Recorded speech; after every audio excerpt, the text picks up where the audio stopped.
look at the person next to you. Say, I recognize the God in you. Now feel the love in the sanctuary. Lift your voice and repeat after me. We come together. We come together. We come together. We come together. We come together. We come together in the name of love. We come together. We come together. We come together. We come together. We come together. We come together in the name of love.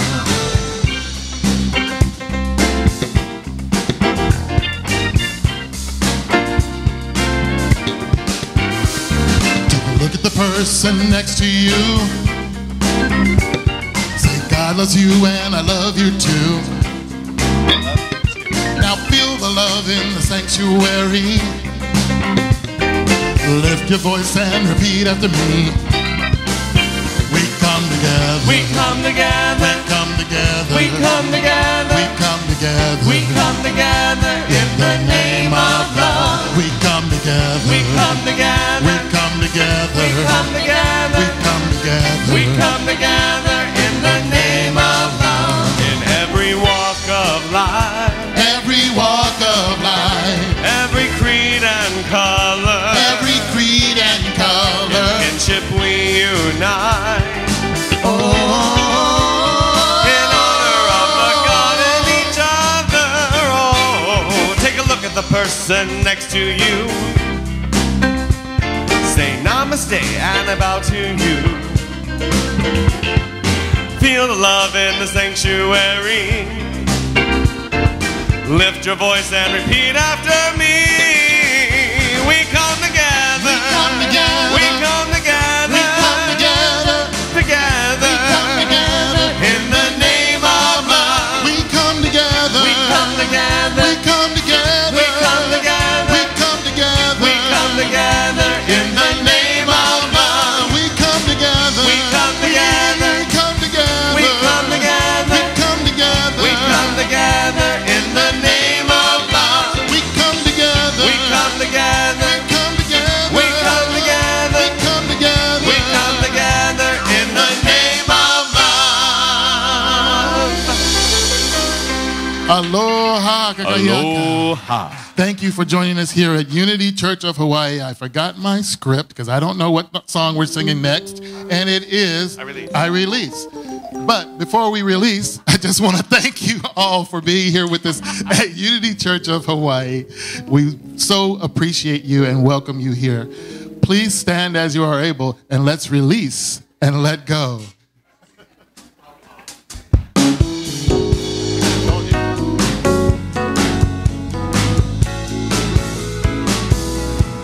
I release and I let go. I let the Spirit run my life, and my heart is open wide. Yes, I'm only here for God. No more struggle, no more strife. With my faith I see the light. I am free in the Spirit. Yes, I'm only here for God. I release and I let go. I let the Spirit run my life, and my heart is open wide. Yes, I'm only here for God. No more struggle, no more strife. With my faith I see the light. I am free in the Spirit. Yes, I'm only here for God. I am free in the Spirit. Yes, I'm only here for God. Yes, I'm only here for God. Yes, I'm only here for God.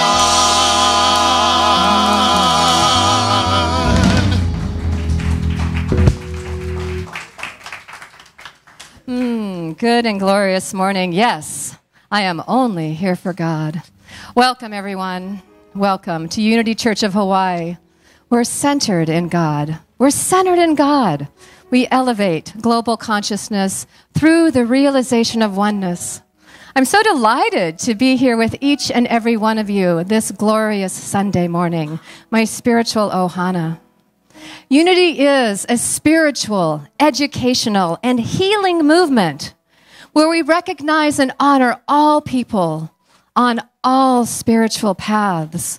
We stand in the truth that we recognize that we are all unique expressions of the one, and yet we are all just one. One heart, one mind, one life in the heart, the mind, the life of the divine. And our co-founders, Myrtle and Charles Fillmore, they went out and they shared this message, this spiritual message of oneness with all who would listen. And friends, they didn't have telephones and they didn't have iPhones or computers or anything like that. They didn't have live streaming, that's for sure. They went out with their own 2 feet and their own voices, and they said, you are a spiritual expression. You have everything you need right within you. And they shared that teaching of truth with people. And today we continue those teachings. We continue the prayer, the meditation, and the affirmation. And so, friends, that is one of our teachings here at Unity. It is the positive affirmation. It is claiming the truth of who we are. And we do that strongly, powerfully, right here in this now moment. And so let's just practice it a little bit. If you're new here today and you're like wondering what the heck I'm talking about, don't you worry. We got people who have been doing this a long time. So take a breath and repeat after me. I am powered. I am powered in the unity principle, of oneness. Of oneness. That's right. I am powered in the unity principle of oneness. We all are. And now, friends, if you will rise in that one state of love and greet your neighbor with a little bit of aloha.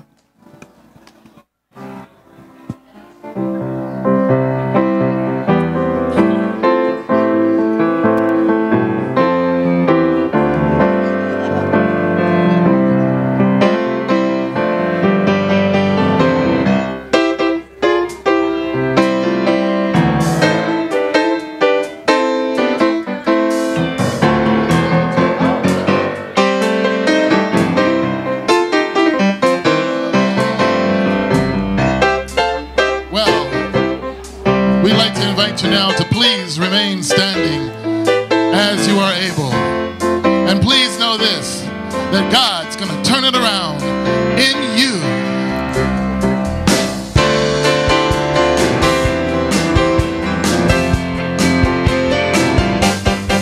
God's going to turn it around in you. God's going to turn it around in you. Your situation is just an equation that only God can solve. So open up your heart, God's gonna turn it around in you.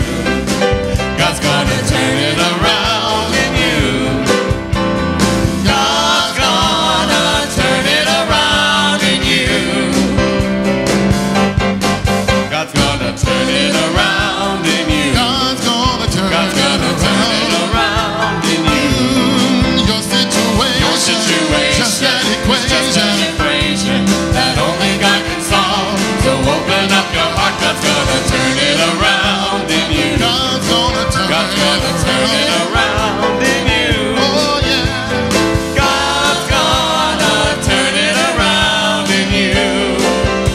So all you got to do is feed your faith and starve your doubt. God's working it out. Let's see if you got the move. So feed your faith and starve your doubt. God's working it out. I see a few of you moving. So feed your faith and starve your doubt. God's working it out. So feed your faith and starve your doubt. God's working it out. God still has a plan for you. God's got a plan. God still has a plan for you. Give you a hope.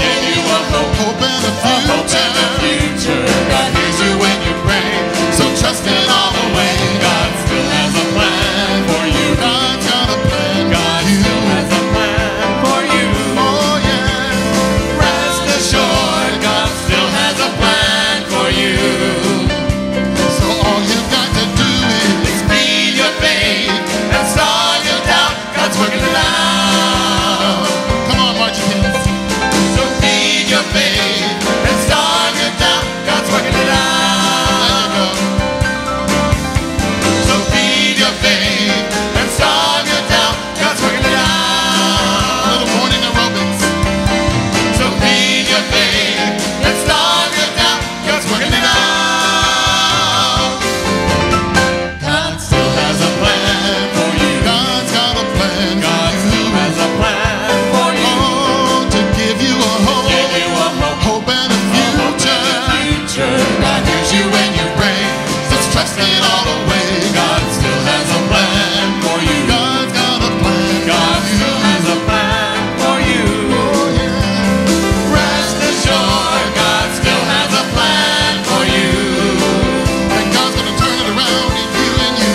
Yes, God's going to turn it around in you. Welcome this beautiful Sunday morning to our Sunday service. And I'm wondering, during that hug fest, that love fest, that handshake and high five fest, if you've seen somebody that you haven't seen here before, or you've noticed that somebody is back after not seeing them for a while. I'm looking at one individual. So if this is your first time, or your first time in a long time, we invite you to stand so that we can honor your presence here and we can give you a gift of aloha. So if this is your first time or first time in a long time, please stand and our ushers will bring to you a gift. And ushers, yes. So what you are receiving is a kukui nut lei, which represents the light, the love of these aloha islands, of this aloha spirit, as well as a welcome packet. And inside that welcome packet is a voucher for a free breakfast after today's service. So after today's service, just go down the stairs through Connection Central to the kitchen area and receive your breakfast. And friends, this is your invitation when you see our new guests here with the kukui nut lei on. That's your invitation to invite them to your table, to sit down with them, and just tell them how much you really appreciate this community and how this community, spiritual community, has transformed your life. And the rest of us will offer you a blessing as well. So just remain standing as we give you a blessing together. The light of God surrounds you. The love of God enfolds you. The power of God protects you. The presence of God watches over you. Wherever you are, God is, and all is well. Believe that. Thank you so much. And we also have live streamers from all around the world. We have them, I'll say Atlanta first, yes, New Zealand, Germany, Canada, everywhere around the world. They are live streaming us every Sunday. So let us give a shaka to our live streamers and thank them for their dedicated service to be with us every Sunday. We appreciate and love you as well. And today I will be joined on platform by the beautiful religious science practitioner Cindy Hensley, and giving today's Sunday talk is, of course, interim minister Nicholas Griffin. So mahalo for your service. And Cindy, I hear we have some announcements. We have some announcements. Yes, we do, Reverend Johanna, right here in your bulletin. Everything, unity, and more. So grab hold, hang on tight, because it's going to be a big ride. We've got a lot to announce today. First and foremost, 3, 2, 1, action. If you ever thought you wanted to be behind the camera, this is your choice. This is your opportunity right here, right now, at 10 o'clock today after service. The beloved Sweet, that's Sean Sweet, and Doug are going to be doing camera operator introductions. You too can be a camera operator in just 10 minutes. 10 little minutes. We are looking for volunteers for the 9 o'clock service. So at 10 o'clock afterwards, just go on back and you can get your lesson in Camera Operations 101. This too is for you. Boom. So next we have homiletics. You're wondering, what is homiletics? I say to you, it's the person who stands up here with the microphone and learns how to speak and teach, and I'm taking that class. That will be this Wednesday. Our beloved Reverend Margie Hyatt, please rise, is going to be teaching homiletics, the art of preaching. So if you are interested in honing your public speaking skills, I know I am, this class is for you. See Reverend Margie after service and get signed up. Next week, right here after the 11 o'clock service, we have our monthly town hall meeting. This is your opportunity to come to listen to what's been going on here at Unity Church of Hawaii, and also to have your voice be heard. So that's 1 o'clock. That's next Sunday, March 31st, the last day of March, and be here. We'll also be at that time introducing more formally our new board, and I'd like to take this opportunity, however, before that opportunity, to introduce our new board. So if you're here today when I call your names, please rise. First and foremost, I'd like to introduce our new board president, Thomas Gallagher. Please rise. Our vice president is Chris Vaughn. I'm not sure if Chris is in the house. Right on. Our beloved secretary, our very own Ralph Whitaker, please rise. We have our treasurer, Debbie Catania. Please rise. Our assistant treasurer, Jerry Denton. Jerry, are you in the house? Jerry's not in the house. Our assistant secretary, Salim Ahmed. He comes to the 11 o'clock service. And also the remaining people on our board, the beloved, our past president, Joanne Adams. Please rise.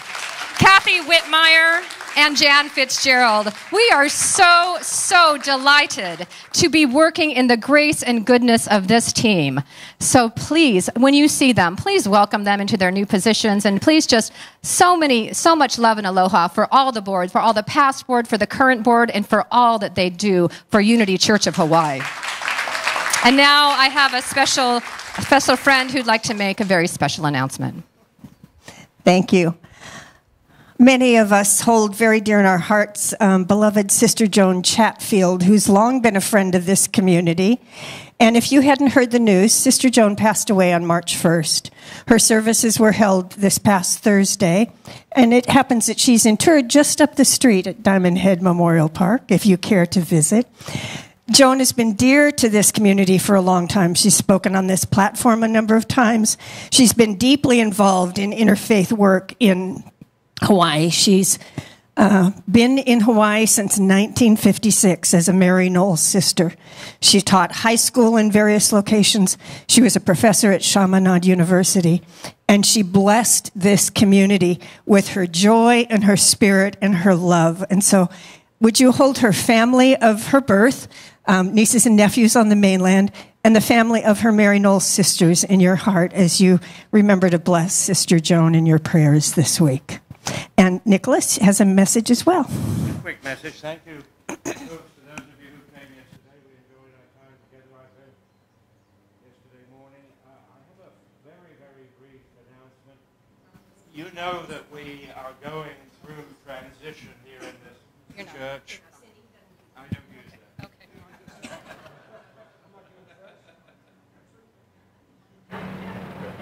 Now. Can you hear me now? Yeah. You can well understand that it's hard for me to turn something on if it's over my backside, so that's why I rely on this gentleman here.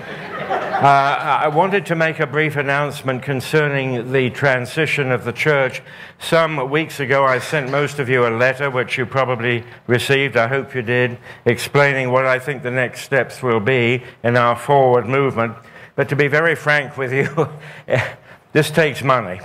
And I know you realize, most of you, that Unity relies entirely on free will contributions, donations, tithes.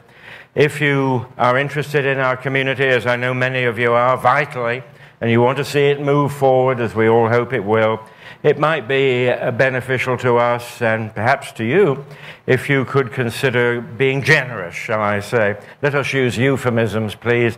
Nothing blatant on a Sunday morning. So if you could be a little more generous, possibly in your giving over the next few weeks and months, I think that would be truly a significant gesture concerning the future life of our precious community. So I thank you in advance. I'm leaving you soon, next Sunday, my last Sunday, and then I'll be gone.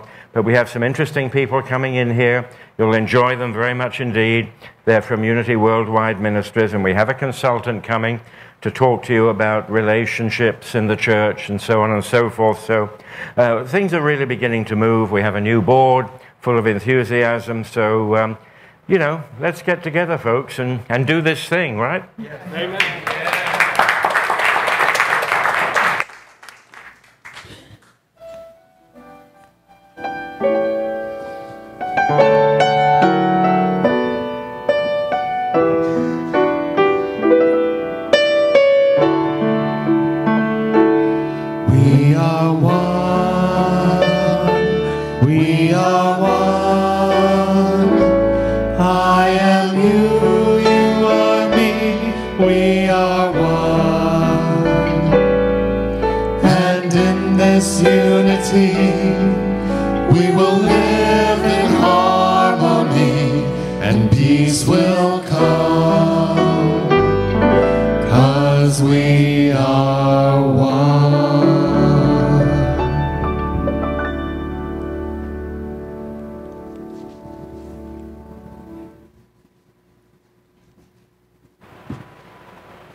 This is the moment in our service when we take just a few minutes to establish in consciousness, in heart and mind, a thought for the week, an affirmation, if you will, that we can easily recall to mind and repeat, affirm, wherever we happen to be. Just a few words in preparation. This morning I'm going to talk about a rather difficult concept based in our spiritual understanding, but demonstrable in our practical affairs, and that is the notion of non-resistance, of releasing and letting go of certain situations, even individuals, that trouble us, so that we may move forward in our spiritual search relatively unimpeded. And in order to do that, we have to prepare ourselves in heart and mind, in consciousness. And it's an act of faith, pure and simple. You may believe it or you may not. But if your faith is strong enough, and if your desire to move forward in spiritual awareness is strong enough, you'll at least give it some consideration.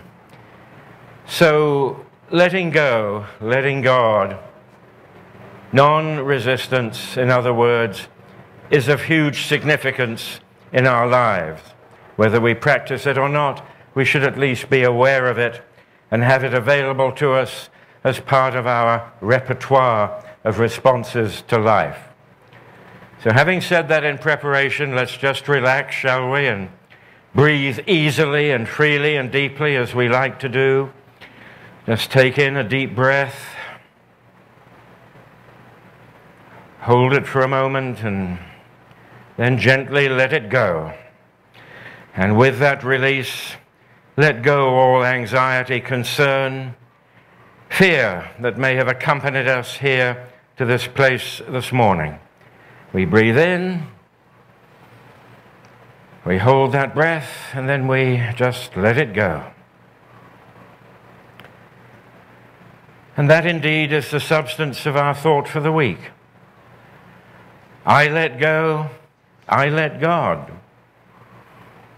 It's as simple as that. So easy sounding, is it not? Yet so difficult, so often to perform. I let go, I let God. Let's say that together. I let go, I let God. Again, I let go, I let God.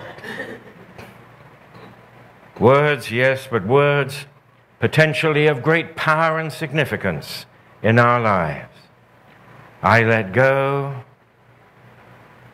I turn over the issues and concerns, even the fears that I have, to that greater power which made me, which is my maker, which is the all, the never-ending life of this universe in which I live.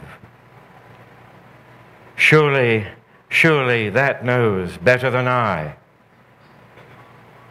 Surely that knows better than I how forward movement, how the expansion into the greater life may be achieved. And there are times when we need to trust that belief and just to turn things over, be it for a minute, a day, a year, or a lifetime. I let go, I let God. Together. I let go, I let God. And now let's, in a few moments of silence, meditate on that, internalize that statement, establish it in consciousness. Let it be our thought for the week.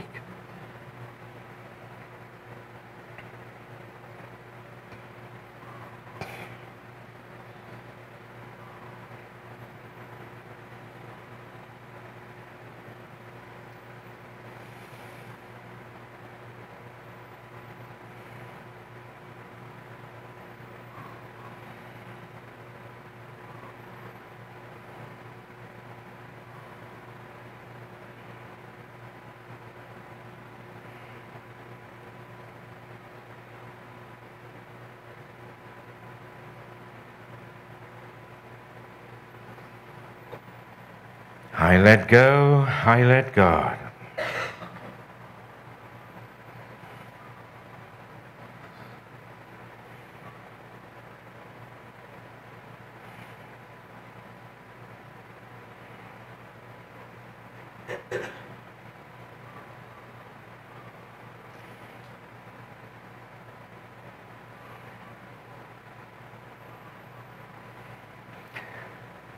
And whether it's a life challenge you experience or a momentary encounter with some difficulty that you find it difficult to surmount, speak those words of truth quietly or aloud wherever you may be.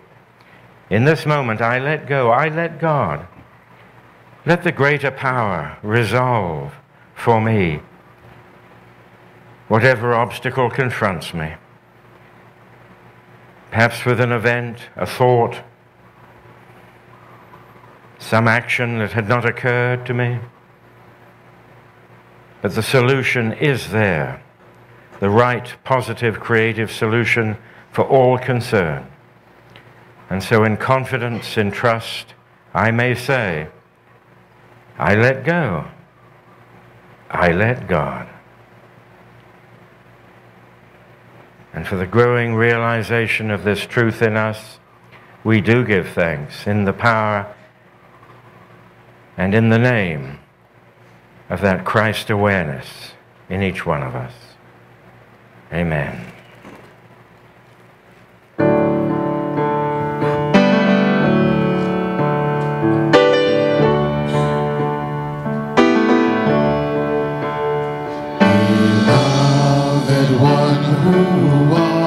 In heaven, hallowed be thy name. Thy kingdom come, thy will be done on earth as in heaven. Give us this day our daily bread, and forgive our errors as we forgive each other, and so forgive ourselves. And leave us not in times of trial, but deliver us from fear. For thine is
soul.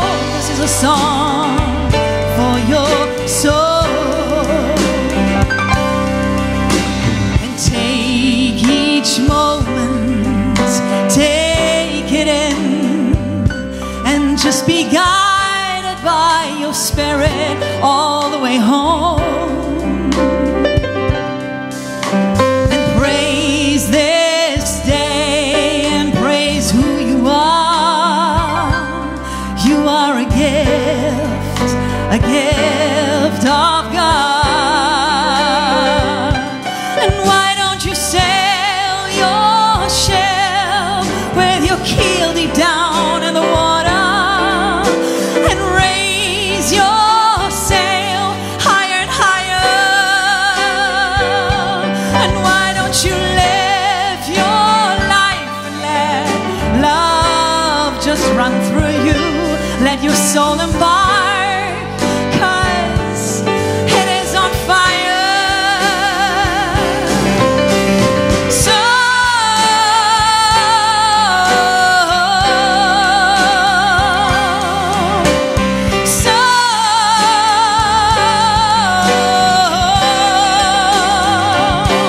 a song for your soul. This is a song for your soul. You are what you've been waiting for, and you are America, and you are so powerful, just because you are alive. So why don't you sail your ship with your keel deep down in the water, and raise your sail higher and higher? And why don't you live this life and let love run through you? Let your soul embark, 'cause you are on fire. So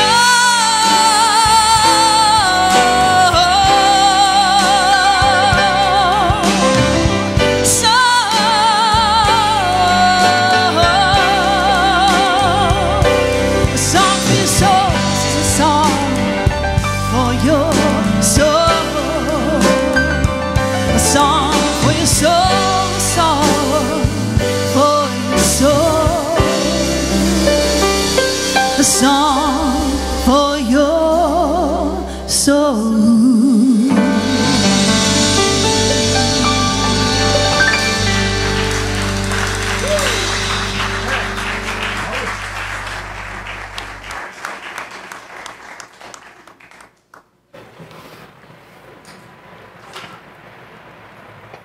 Well, thank you.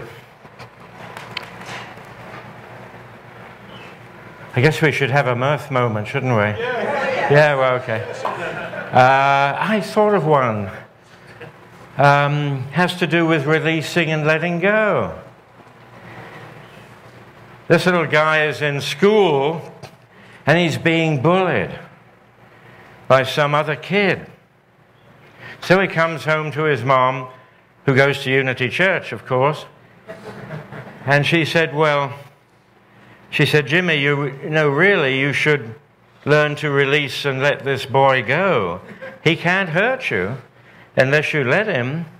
Just remember when you're in school tomorrow to release him and let him go. Do you understand what I'm saying? He said, yes, Mom, I understand. So he goes off to school, and he comes back that afternoon triumphant. He said, Mom, that kid who was bullying me, I released him and let him go. You know that filthy old pond outside the school gate? I took him out there and I released him and I let him go right over it.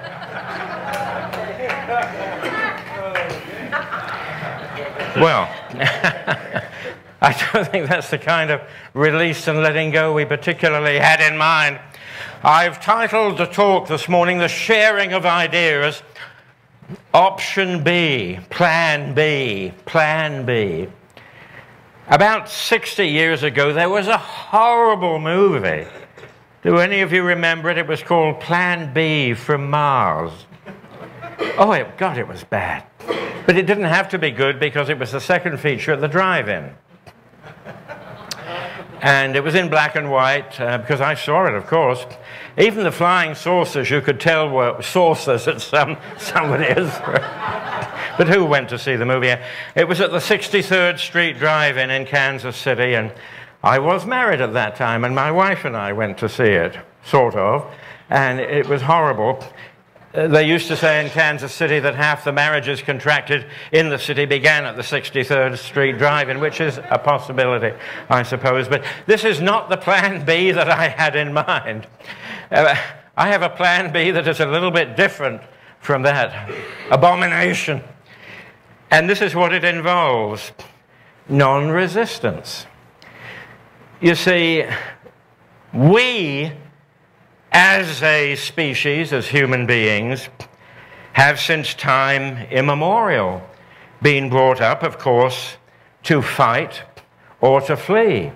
When a situation threatens us, especially in olden times when it threatened us, we grabbed our swords or our spears or whatever, and we went out to do battle. And we defeated our enemies. We resisted them to the limit of our ability. And if we couldn't resist them, we ran away from them. Fight or flight. These were the two responses that we learned in our early existence and that carried over and are still present in modern times. To fight something, maybe not physically any longer, but to flee something, again, not necessarily physically. And research over the last few decades has shown that the internalization of this fight-flight response is one of the most damaging of all psychological encounters. Because we can't go out and bash somebody over the head, however much we might like to, and we can't run away because we've got the kids, the mortgage, and the car payment. So what are you going to do? You're going to burn. Ooh, you're going to burn. You're going to fight inside, and you're going to run away inside. Is there another way? Is there a plan B? Is there another option? Well, amazingly enough, there is. Whether we want to use it or not, or whether we understand its implications, well, that's another matter. But what is this alternative to fight or flight? Literally or psychologically? Jesus told us it's non-resistance. Non-resistance. Let me read to you what he says. And he says this on several occasions. He says, right here, he says, resist not your enemy. Resist not your enemy. Turn the other cheek. And he goes on to say, even 70 times 7 shall you do that. That's in the Gospel of Matthew there. Jesus lived in an unbelievably violent society. We have no idea how violent that society was. We think of violence today in that region, but it pales into insignificance. The Roman occupying authorities were brutal beyond belief. Jewish patriots were brutal beyond belief. There was a state of almost constant internecine warfare, civil war in that region between various sects. And yet Jesus, who is a strong man, let's remember, he's a tough guy. If you survived wandering around and teaching in the countryside as Jesus did, you were one tough guy. He's not carried around in a gilded palanquin. He walks miles, miles and miles, sometimes goes without food. He braves his enemies. He's not afraid. He's not a man who acknowledges fear. And yet he says, don't resist your enemies. There's a time when you should walk away from them, because then they don't have any power over you. It's very irritating not to have power over people sometimes, to realize that if you're a bully and a coward, people aren't afraid of you. And they walk away and they say, no, I don't want to get involved in that, thank you very much. I mean, that's a huge, huge demand to make upon people 2,000 years ago, as it is today. As it is today. And yet in his final encounter, in the garden they call Gethsemane, as we move up to Easter, we may remember this, he finds himself in that garden with some of his disciples, and Judas, we understand, has betrayed him. And there's a story behind that, incidentally. It is often said that Judas betrayed him not to destroy him, but to provoke him into declaring himself the superior kind of godlike figure that Judas expected. That didn't work, we know. But in the garden, the confrontation took place, and one of the disciples is going to attack one of the guards, cuts his ear off, as a matter of fact. Cuts his ear off. And Jesus says, put up your sword. It's there. Put up your sword. Don't resist. They could have run away. They could have avoided that encounter entirely. They could have resisted. The disciples were armed and ready to do so. Would have been a bloody encounter, but Jesus probably would have been enabled to escape. But he didn't want to. He wanted to prove that his version of spiritual awareness was superior to anything that could be brought against him so far as temporal power was concerned. He had something more. He had discovered in himself the secret of divine immortality, which he promised should be in our own hearts and minds, and was. This is the Christ. This is the anointing, the Christos of the Greeks. Yeshua bar Joseph was a man, but he found this truth, the Christ within him, which was incapable of defeat and destruction. And he wanted to prove that.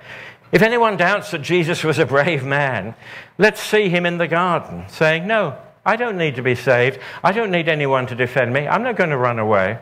I choose not to resist.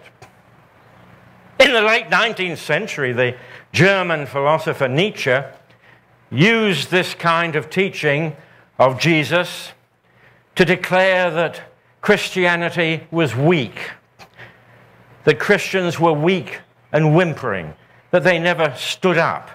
They never stood up for themselves.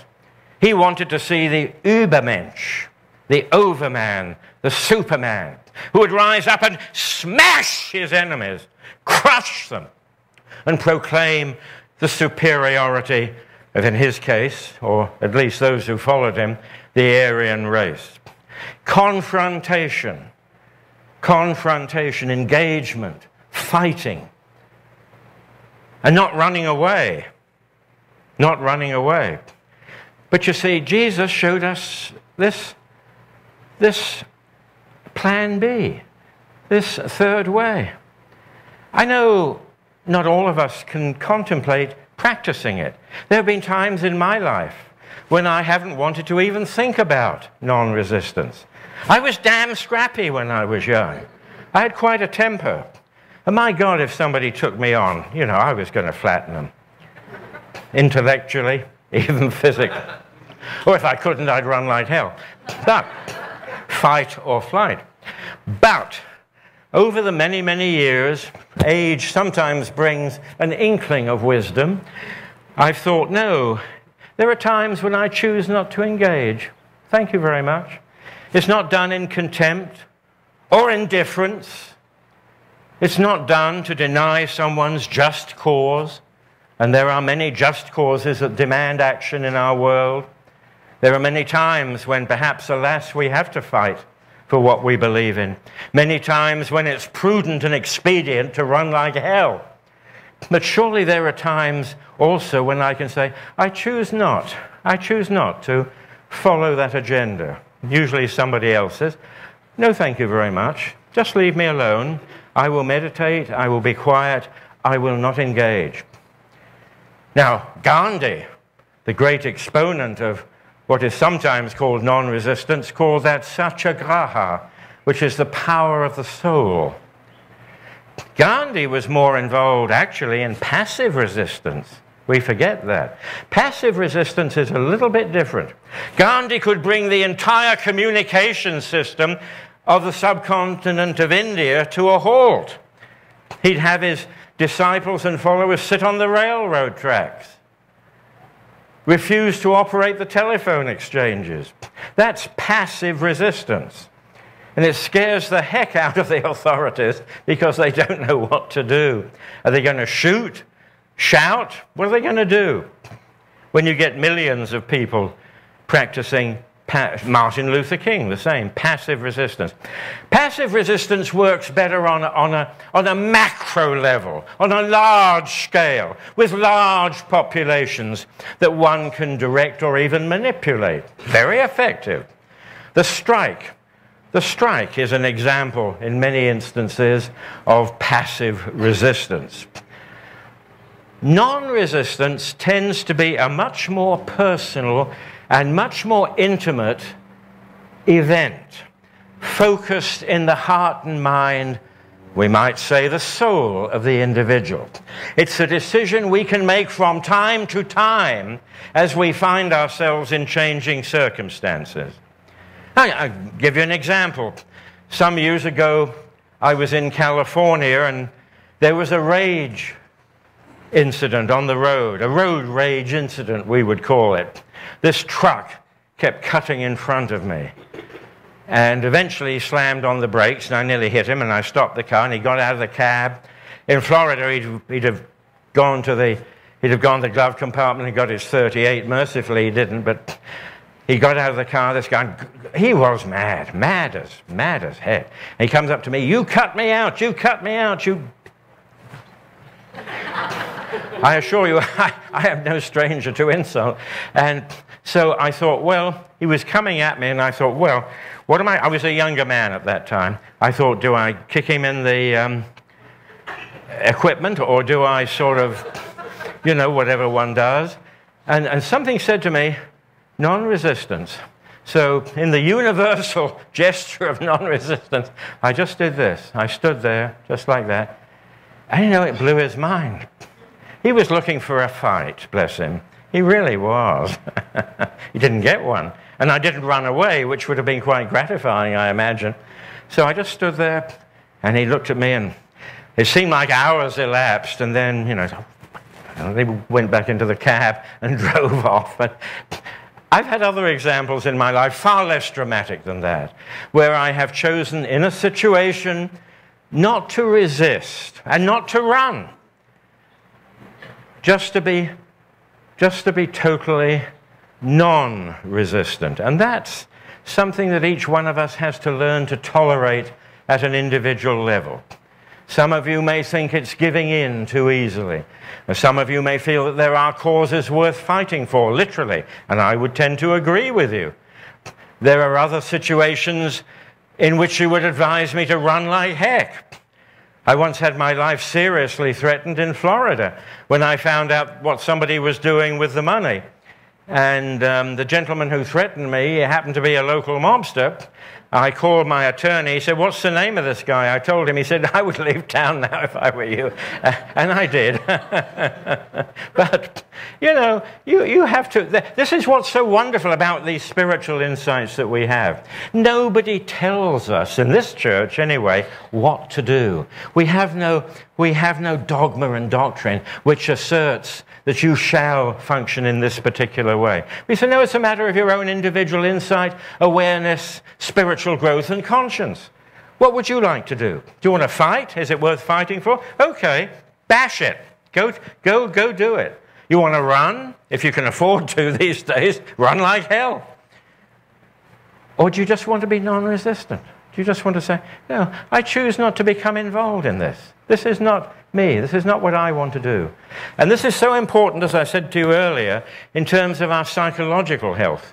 Because so much, of course, of our fighting and running, which used to be literal, is now done within the confines of our own individual psychology. It's in here that we burn.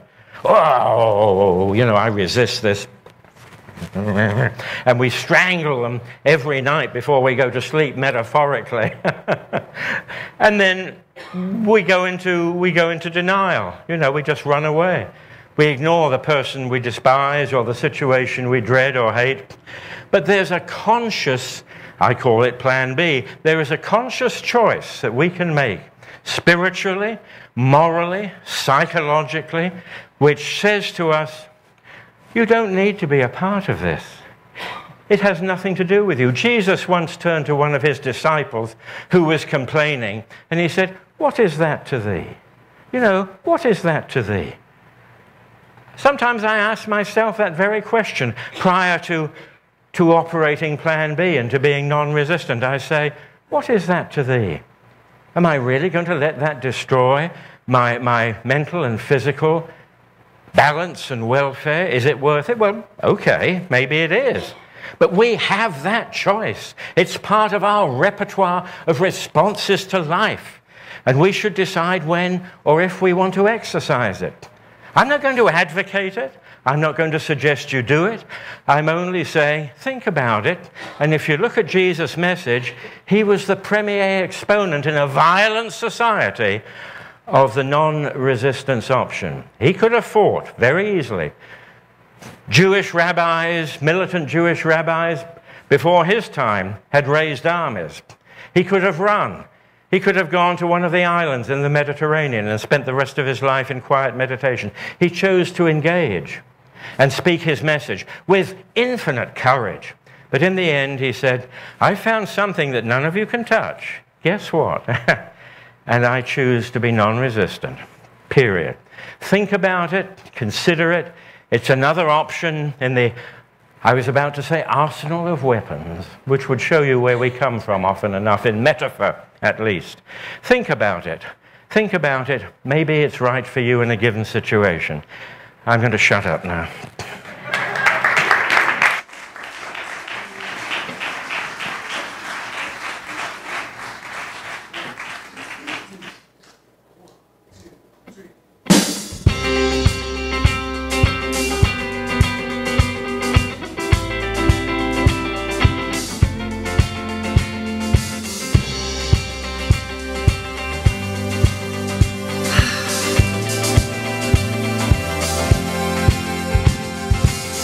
Where are we hiding?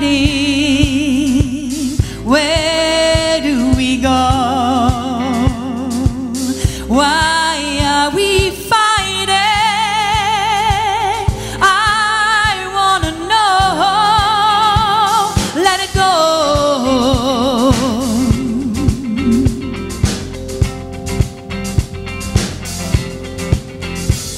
Let go of the pieces of your broken heart, and let go of the thesis, this life must be so hard. Where are we hiding? Where do we go? Why are we fighting? Afraid to grow.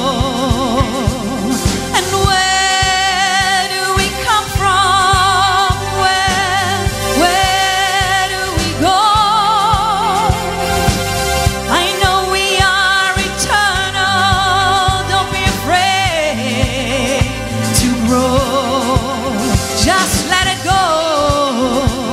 Let it go.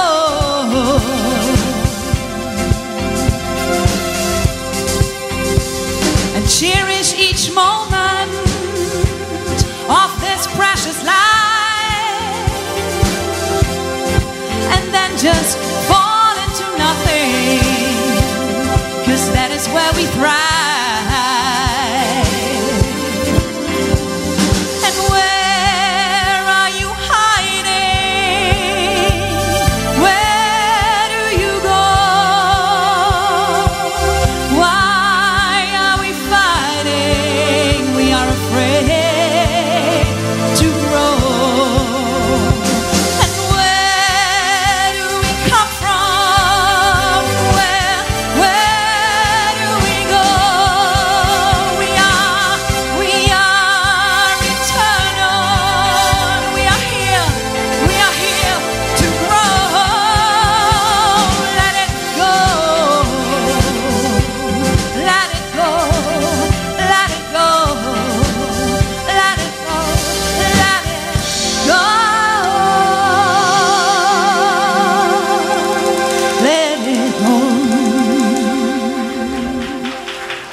Let it go. Thank you so much. It's so good to be back home. Thank you. Ooh, friends, can we give it up again for Lucy Lynch? Lucy in the house. Lucy in the house. Ooh, feeling that energy, feeling that love. Friends, this is the time in the service where we get to do that thing that we do. We prepare our offering and our tithes. And earlier this morning, Nicholas was speaking to us about this opportunity that we have right now. We're in this time of transition, and your gifts, your offering, and your tithes really go forward to support this community and the community beyond. And so today, friends, I just invite you that if you're called to take your regularly scheduled latte money and put it towards the Unity Church of Hawaii, like this is an opportunity, right? Like you can do without that latte today. I know I can. And so, friends, just think about that. Feel into it. And whether, friends, today that you're giving $1, $10, $100, or $1,000, it matters not the amount. It matters in which the way and the energy that we perform and that we give forward. Because it is in giving. It is in giving that we shall receive. And so when we give more abundantly, when we give more with joy, then our receivership comes back to us tenfold. So I invite you to open up your hearts and repeat after me. Bring your gifts and your offerings to your hearts. I open my heart. I open my heart. I give from the overflow. I give from the overflow with grace and joy. With grace and joy. And so it is.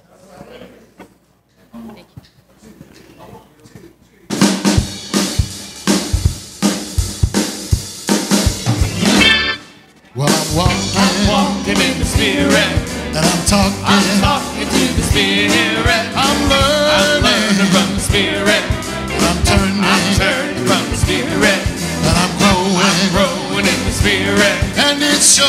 I'm showing in the Spirit. I'm walking with the Spirit in front of me.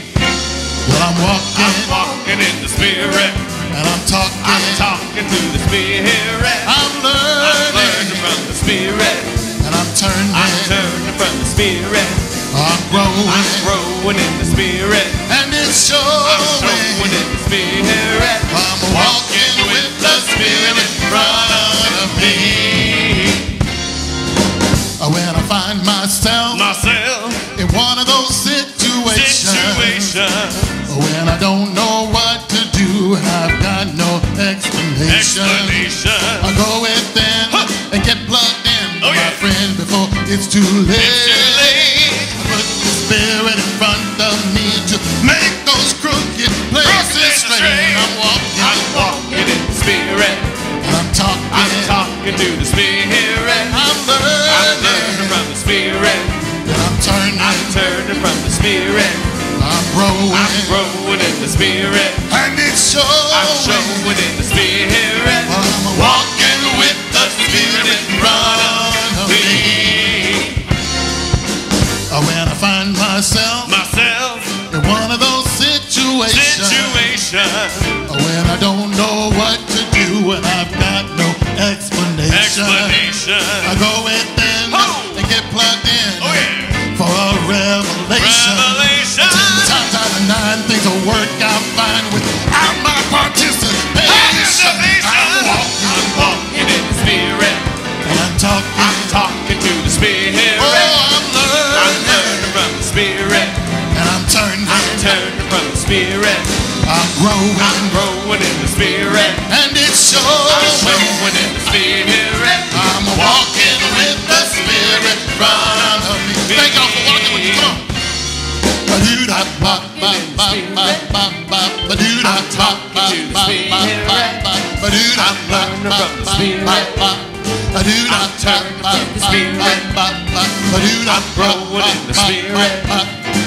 I'm showing in the Spirit. I'm walking with the Spirit in front of me. Listen, don't you know that I'm walking in the Spirit? I'm talking in the Spirit. I'm learning from the Spirit, and I'm turning from the Spirit. Said I'm growing in the Spirit, and it's showing up. It's showing. Said I'm walking with the Spirit in front of me. Don't you know that I'm walking with the Spirit in front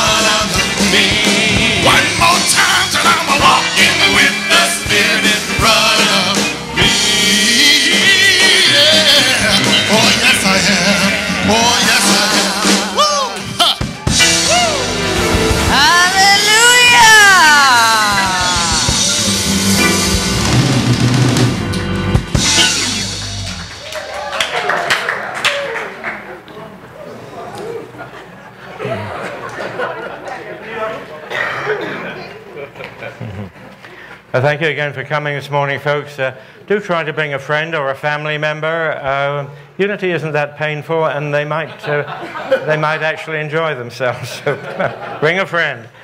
I'd like to thank you so much for your generosity this morning, and to just pause for 1 second to bless and to consecrate these offerings so freely given here only to the furtherance of the will and the work of Spirit in and through this, our Christ-like community. And I say amen, amen, and amen again. Okay, and thanks to each and every one of you for showing up today, to saying yes to Spirit guiding you here. Also to everyone that makes this service such a unique, fun service as well. From Zamar to Keynote, Sean in the Cave, our band, people in the kitchen at Connection Central at the front desk. Everyone comes together every single week and says yes to Spirit, and so thank you for that. Also, we have chaplains available. So after today's service, if you have a prayer, something on your heart that you would like prayer for, our prayer chaplains are here to pray with you and to hold the high watch with you as well. Everything is kept in strict confidence. So thank you, prayer chaplains, for saying yes to the call of the Spirit. And now let us rise, let us stand to sing the peace song and Aloha Oi.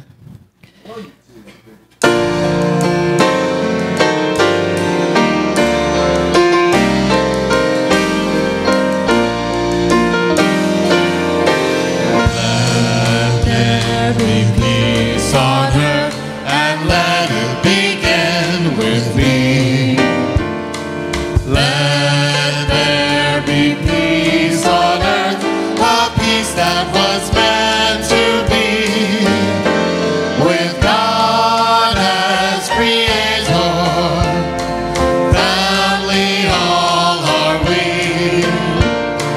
Let us walk with each other in perfect harmony. Let peace begin with me. Let this be the moment now. With every step I take, let this be my joyous vow. To take each moment and live each moment in peace eternally. Let there be peace on earth, and let it begin with me.